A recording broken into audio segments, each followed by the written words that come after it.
Welcome to whistle. మనం ఏదైతే 2వ తారీఖు మే 2వ తారీఖు అమరావతి సచివాలయం వెనక పక్కన ప్రాంగణంలో దాదాపు 5 లక్షల మందిని వీక్షించేలాగా ఒక భారీ బహిరంగ సభకు సంబంధించిన ఏర్పాట్లు. ఆ సభకు ముఖ్య అతిథిగా దేశ ప్రధాని నరేంద్ర మోడీ రానున్నారు. అమరావతి పునర్నిర్మాణంలో భాగంగా ఇక్కడ జరిగే వేడుకకు పెద్ద ఎత్తున ఏర్పాట్లు ప్రభుత్వం చేస్తుంది. దీనికి సంబంధించి ఆల్రెడీ మంత్రివర్గం కూడా దీనికి సంబంధించిన ఒక కమిటీని నియమించి ఉన్నతాధికారుల నిత్యం సమీక్షతో ఒక పెద్ద ఎత్తున ఒక యజ్ఞంలాగా జరుగుతుంది. అయితే గతంలో 10 సంవత్సరాల క్రితం ఇదే నరేంద్ర మోడీ ప్రధానిగా ఉండి అమరావతి శంకుస్థాపన చేసిన ఘట్టం ప్రజలు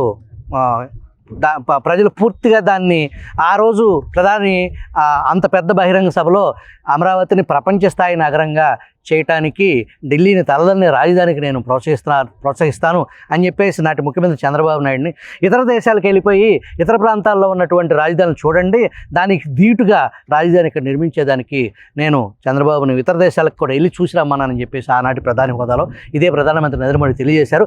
మళ్ళీ 10 సంవత్సరాల తర్వాత అమరావతి పునర్నిర్మాణానికి రావాల్సిన పరిస్థితి ఎందుకు వచ్చింది?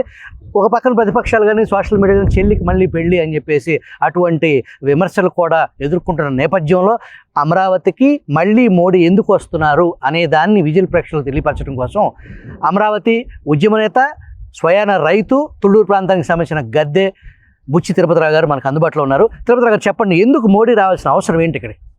జై అమరావతి అండి. నరేంద్ర మోడీ గారు అమరావతి రాజధాని ఇక్కడ ప్రకటించిన తర్వాత 2015 అక్టోబర్ 22వ తారీఖు విజయదశమి రోజున ఇక్కడ సమీపంలో ఉన్నటువంటి ఉద్దండాయనపాలెంలో శంకుస్థాపన చేయడం జరిగింది. ఆ రోజున ఆయన మాటిచ్చిన ఇదేంటంటే ఢిల్లీని తనదన్నే రాజధానికి ఇక్కడ రావడానికి కేంద్ర ప్రభుత్వం నుండి మేము అన్ని విధాలా సహకరిస్తామని చెప్పారు. అదేవిధంగా ఆ 2015 నుంచి 2019 ఎన్నికల వరకు కూడా ఈ ప్రాంతంలో అనేకమైనటువంటి నిర్మాణ కార్యక్రమాలు చాలా ఉధృతంగా జరిగాయి. వేల మంది కార్మికులు వచ్చి ఇక్కడ పనిచేశారు.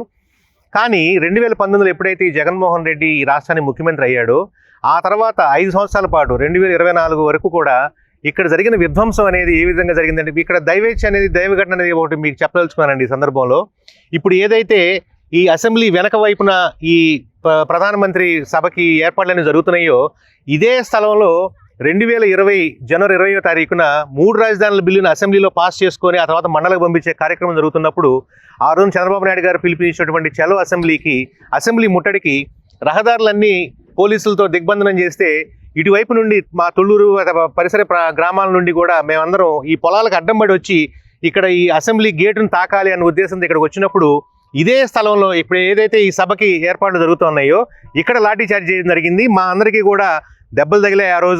ఆ రోజున కనీసం మాకు మంచినీళ్ళు కూడా అందకుండా ఆ పోలీసులు ఆ మంచినీళ్ళ ప్యాకెట్లు కానివ్వండి అన్నింటినీ కూడా అక్కడ ఉన్న పక్కన కాలువ మీరు చూడొచ్చు ఆ డ్రైనేజ్లో పడేసి వీళ్ళకి మంచినీళ్ళు కూడా దొరకకూడదు అన్న ఉద్దేశంతో ఆ రోజున ఆ చలో అసెంబ్లీ ముట్టడి కార్యక్రమాన్ని తొక్కి అణిచివేయడం కోసం ఎంతైతే ప్రయత్నం చేశారో విధిలిఖితం అంటారు చూసారా, ఇప్పుడు అదే స్థలంలో మళ్ళీ ప్రధాని నరేంద్ర మోడీ గారు వచ్చి మళ్ళీ ఈ పనులకి ఈ శంకుస్థాపన చేయడం అనేది దైవేచ్ఛగా మనం చెప్పొచ్చు.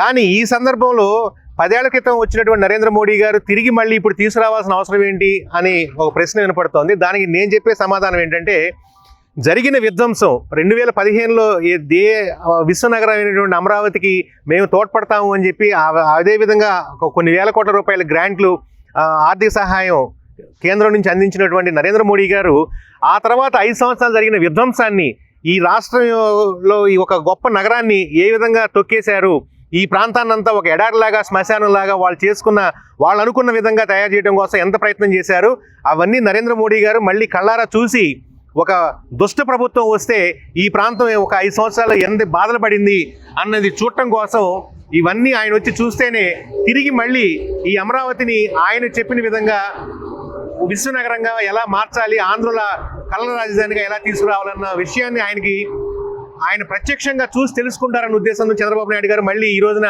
10 సంవత్సరాల తర్వాత మళ్ళీ నరేంద్ర మోడీ గారిని ఇక్కడ పిలవడం జరిగింది. అలాగే ఈ రాష్ట్ర ప్రభుత్వం ఏదైతే ఈ రాష్ట్ర ప్రజలు ఇక్కడ భూములు ఇచ్చిన మేమందరం కూడా ఏ విశ్వనగరం అయినటువంటి అమరావతి కోసం మేము భూములు ఇచ్చామో ఆ భూములు ఏ స్థితిలో ఉన్నాయి, ఒక దుర్మార్గపు పాలన తర్వాత తిరిగి మళ్ళీ ఈ భూముల్ని మనం ఎలా ఉపయోగించుకోవచ్చు, తిరిగి ఇక్కడ నిర్మాణాన్ని ఎలా కొనసాగించవచ్చు అన్న విషయం ప్రత్యక్షంగా నరేంద్ర మోడీ గారు చూడాలనే ఉద్దేశంతోనే చంద్రబాబు నాయుడు గారు ఇక్కడికి ఆయన ఆహ్వానించడం జరిగింది. అలాగే ఇక్కడ అమరావతి నిర్మాణానికి ముందు కూడా ఏదైతే గత 2014-19 సమయంలోనే కాకుండా ఇక ముందు కూడా కేంద్ర ప్రభుత్వం నుంచి అందాల్సిన సహాయం చాలా ఉంది. కాబట్టి అవన్నీ కూడా ఆయనకు అవగతం చేయడం కోసం, అర్థం కావడం కోసమే మళ్ళీ ఇక్కడ నరేంద్ర మోడీ గారిని పిలవడం జరిగింది.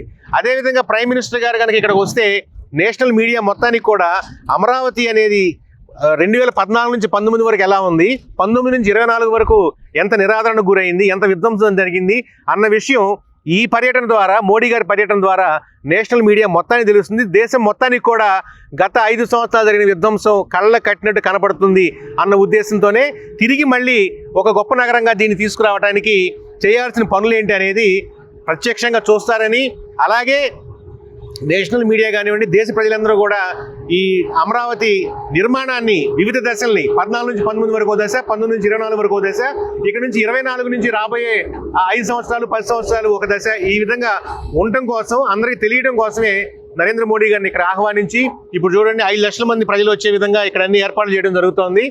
అలాగే ఇక్కడ ప్రాంత ప్రజలు, ఇక్కడ భూములు ఇచ్చిన రైతులు, అలాగే పక్క ప్రాంతాల్లో ఉన్న రైతులు, అమరావతి నగర నిర్మాణం కోసం ఇక్కడ భూములు ఇచ్చిన రైతులే కాకుండా రాష్ట్రంలో ఉన్నటువంటి అనేక ప్రాంతాల నుంచి అనేక మంది ఈ అమరావతి నిర్మాణానికి తమ వంతు సహాయం చేశారు ఉద్యమానికి.